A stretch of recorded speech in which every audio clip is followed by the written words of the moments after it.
নির্বাচনে আসবে কিনা সেই সিদ্ধান্ত আওয়ামী লীগকে নিতে হবে। মাননীয় প্রধান উপদেষ্টা এই কথা বলেছেন। এটা রহস্য কি, তাৎপর্য কি? এটা কোনো কথা হলো যে আওয়ামী লীগ নির্বাচনে আসবে কিনা সেই সিদ্ধান্ত তাদের নিতে হবে? আপনি যদি শুধু এই শিরোনামটা দেখেন, বিভিন্ন গণমাধ্যমে এভাবে শিরোনাম করেছে, তাহলে এটা চরম বিভ্রান্তিকর। কারণ আওয়ামী লীগ নির্বাচনে আসবে কিনা, আওয়ামী লীগ তো নির্বাচনে আসতেই চাইবে, এটা তো পাগলও জানে, এটা কে না জানে।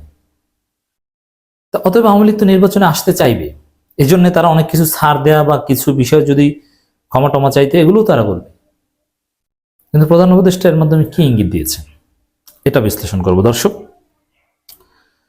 নির্বাচনে আসবে কিনা সে সিদ্ধান্ত আওয়ামী লীগকে নিতে হবে, বিবিসিকে ডক্টর মোহাম্মদ ইউনূস।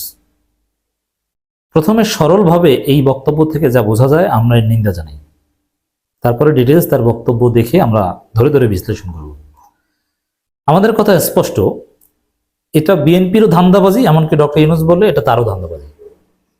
যেমন বিএনপি বলে আওয়ামী লীগ নির্বাচনে অংশগ্রহণ করবে কিনা এটা জনগণ ডিসাইড করে, ফালতু কথা। এটা জনগণের ডিসাইড করার বিষয় নয়। আওয়ামী লীগ নিষিদ্ধ হবে কিনা, নির্বাচনে অংশগ্রহণ করতে পারবে কিনা, এটা সরকারের সিদ্ধান্তের বিষয়। এটা জনগণ ঠিক করে না, ফালতু। জনগণ ভোট দেয়। এর মানে বিএনপির ওই কথার অর্থ হচ্ছে আওয়ামী লীগ আসুক, তারপরে জনগণ ভোট না দিয়ে তাদেরকে বর্জন করুক।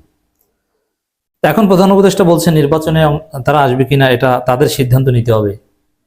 এর মানে নির্বাচনে আসবে, এটা তো একেবারে ফালতু কথা হয়ে গেল। কিন্তু না, বিষয়টা তো সরল। আমরা একটু দেখি।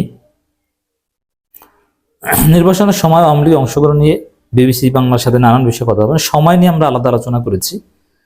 ব্রিটিশ সংবাদ মাধ্যম বিবিসিকে সাক্ষাৎকার দিয়েছেন অন্তর্বর্তী সরকারের প্রধান উপদেষ্টা ডক্টর মোহাম্মদ ইউনূস। সাক্ষাৎকারে সরকার প্রধান হিসাবে দায়িত্ব গ্রহণের অভিজ্ঞতার পাশাপাশি নির্বাচনের দেশের বর্তমান পরিস্থিতি নিয়ে কথা বলেছেন তিনি। নির্বাচন ট্রেনের গন্তব্য পৌঁছানোর সম্ভাব্য সময়ের বার্তা দিয়েছেন প্রধান উপদেষ্টা। যদিও ওই বার্তা অস্পষ্ট, হতে পারে কন্ডিশনাল, এত সহজ নয়। দেশের বর্তমান রাজনীতিতে বর্তমানে কোণঠাসা হয়ে পড়া আওয়ামী লীগ রাজনীতির কামব্যাক ইস্যু নিয়েও কথা বলেছেন। পূর্ণাঙ্গ সাক্ষাৎকার সামনে এসেছে, এর আগে আংশিক আমরা শুনেছিলাম। গত বছর সাবেক প্রধানমন্ত্রী শেখ হাসিনা ক্ষমতাচ্যুত হওয়ার পর দায়িত্ব নিতে বলা হলে এটা নিয়ে তখন তার যে স্ট্যান্স এটা বলেছেন।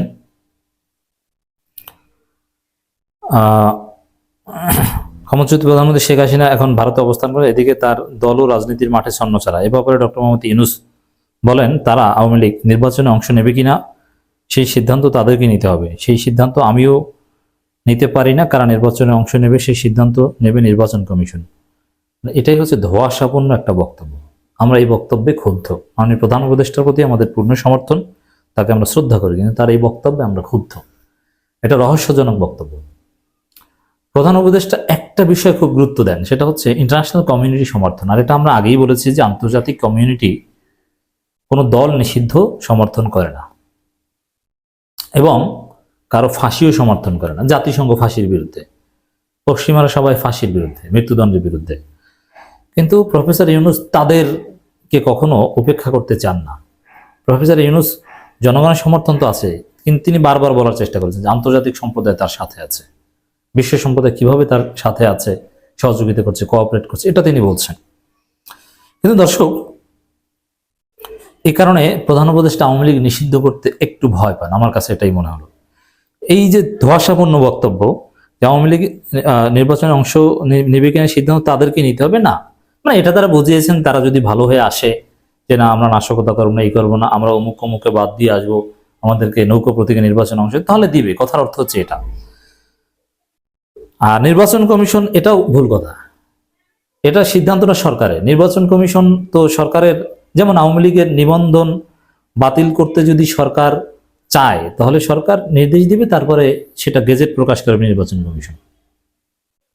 আর নিবন্ধন বাতিল তো হবে নিষিদ্ধ করলে, নিষিদ্ধ এটা তো স্বরাষ্ট্র মন্ত্রণালয়, আইন মন্ত্রণালয়ের কাজ, এটা তো নির্বাচন কমিশনের কাজ না। আর এটা তো স্পষ্ট যে যদি নিষিদ্ধ না করা হয় তাহলে নির্বাচন কমিশন, তাদের কোনো অধিকার নেই, তাদের কোনো জুরিসডিকশন নেই আওয়ামী লীগের নিবন্ধন বাতিল করার। অতএব এটা একটা ধোঁয়াশাপূর্ণ বক্তব্য। এই বক্তব্য স্পষ্ট যে আওয়ামী লীগ নিষিদ্ধ প্রধান উপদেষ্টা চান না আন্তর্জাতিক কমিউনিটির কারণে। কিন্তু জনগণ, যে আমাদের কথা স্পষ্ট, সরকারকে নিষিদ্ধ করতে হবে, এটা আমাদের দাবি। আর যদি নাও করে, আওয়ামী লীগকে কোনো নির্বাচন আমরা করতে দিব না। আওয়ামী লীগ নির্বাচন প্রচার অংশগ্রহণ করতে আসলে, প্রচারণা চালাতে আসলে পিটিয়ে তাদেরকে মাঠ ছাড়া করে দেবে। এটাই হবে আগামী দিনে আমাদের রাজনীতি। অতএব আওয়ামী লীগকে সাথে রেখে যদি নির্বাচন করতে চান তাহলে সেটা কোনো নির্বাচনই হবে না, দুপুরের মধ্যে সেই নির্বাচন ভণ্ডুল হয়ে যাবে। তো প্রধান উপদেষ্টার এই বক্তব্য, এই কারা নির্বাচনে অংশ নেবে সে সিদ্ধান্ত নির্বাচন কমিটি, এটা খুবই হাস্যকর কথা এবং দায় এড়ানোর কথা। এটা কেন সেই ব্যাখ্যাও দিলাম। এটা ওই ইন্টারন্যাশনাল কমিউনিটি কোনো পার্টি নিষিদ্ধ চায় না। জাতিসংঘ তো বলে দিয়েছে যে আওয়ামী লীগের সব অপকর্ম জাতিসংঘ তদন্ত করে প্রমাণ করেছে, কিন্তু আওয়ামী লীগ নিষিদ্ধ না করতে প্রেসক্রাইব করেছে। তো এটার বিপরীতে ডক্টর ইউনূস যেতে চাচ্ছে না। কিন্তু আমরা যদি জনগণ চাপ দিই ডক্টর ইউনূসকে আমরা বাধ্য করব, যেহেতু এটা জনগণের সরকার, জনগণের কথায় তিনি বাধ্য হবেন বলে আমরা বিশ্বাস করি। দেশের অর্থনীতি নিয়ে কথা বলেছেন, ইত্যাদি নানান বিষয়ে কথা বলেছেন, কিন্তু এটা খুবই হতাশাজনক ডক্টর ইউনূসের এই এমবিগুয়াস কথা যে আওয়ামী লীগ নির্বাচনে অংশগ্রহণ করবে কিনা সেই সিদ্ধান্ত আওয়ামী লীগকে নিতে হবে না। আই রিপিট, স্পষ্ট, এটা আওয়ামী লীগকেও নিতে হবে না, এটা জনগণকেও নিতে হবে না, এমনকি এটা রাজনৈতিক দলও নেবে না, এটা সরকার নেবে। সরকার নিষিদ্ধ করবে, প্রজ্ঞাপন জারি করবে, ছাত্রলীগের ক্ষেত্রে যেটা করেছে। আর সরকার নিষিদ্ধ করলে এরপরে নির্বাচন কমিশন নিবন্ধন বাতিল করবে। এবং এই নিষিদ্ধের প্রজ্ঞাপনের মধ্যে এটা স্পষ্ট করতে হবে যে আওয়ামী লীগের লোকজন স্বতন্ত্র প্রতীকে নির্বাচনে অংশগ্রহণ করতে পারবে কিনা, বা কারা পারবে, কোন পর্যায়ে আওয়ামী লীগের পদ থাকলে তারা কোনোভাবে নির্বাচনে অংশগ্রহণ করতে পারবে না, আর জাস্ট সমর্থক ছিল, পদধারী না, এরকম হলে পারবে। এই বিষয়ে স্পষ্ট ক্লারিফিকেশন থাকতে হবে। এ বিষয়ে ধোঁয়াশা সৃষ্টি করলে হবে না। যেমন আপনি আওয়ামী লীগকে জাস্ট নিষিদ্ধ করে দিলেন, তারপর নিবন্ধন বাতিল করলো, কিন্তু আওয়ামী লীগের মধ্যে যারা সাজাপ্রাপ্ত না তারা সবাই নির্বাচনে অংশগ্রহণ করতে পারলো স্বতন্ত্র প্রতীকে, ইগল প্রতীকে, তাহলে তো সমস্যার সমাধান হলো না। আওয়ামী লীগের কোনো পদধারী নির্বাচনে অংশগ্রহণ করতে পারবে না, অথবা আওয়ামী লীগের জেলা উপজেলায় পর্যায় পর্যন্ত পদধারীরা পারবে না, এর নিচের পর্যায়ে পারবে যাদের বিরুদ্ধে মামলা নেই বা ইত্যাদি ইত্যাদি।